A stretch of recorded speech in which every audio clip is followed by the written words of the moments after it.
Assalamualaikum warahmatullahi wabarakatuh. Kembali lagi di channel Afrizal Wibisono.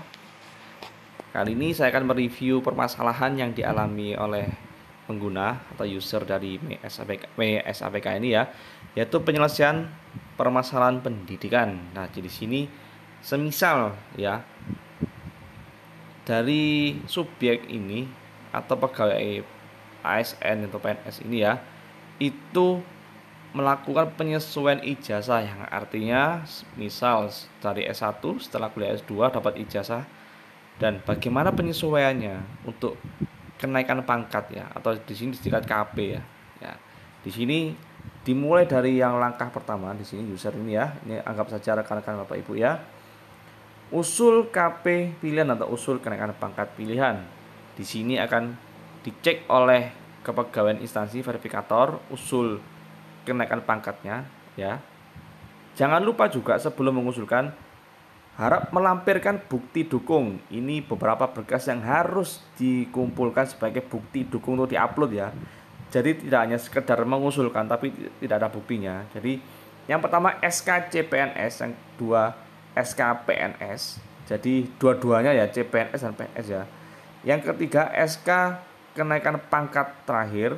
Yang keempat PAK asli atau fungsional ya. Yang kelima, penilaian prestasi kerja bernilai minimal 2 tahun terakhir. Jadi minimal 2 tahun terakhir ini ya yang harus diusulkan.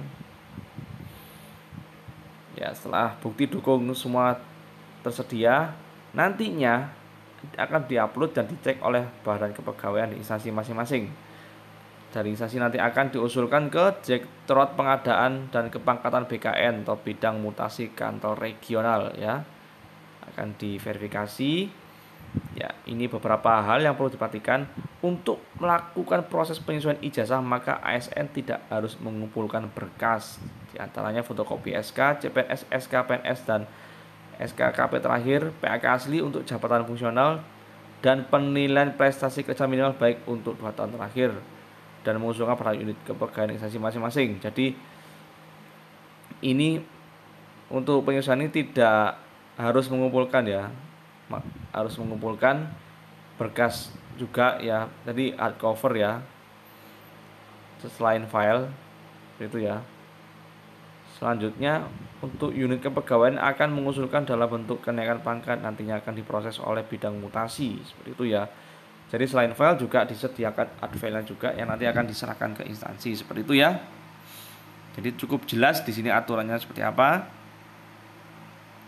Tidak perlu bingung, ikuti saja alurnya, ikuti aturannya seperti itu. Jika ada pertanyaan bisa langsung kolom komentar di bawah saya sediakan untuk bertanya. Sekian, wassalamualaikum warahmatullahi wabarakatuh.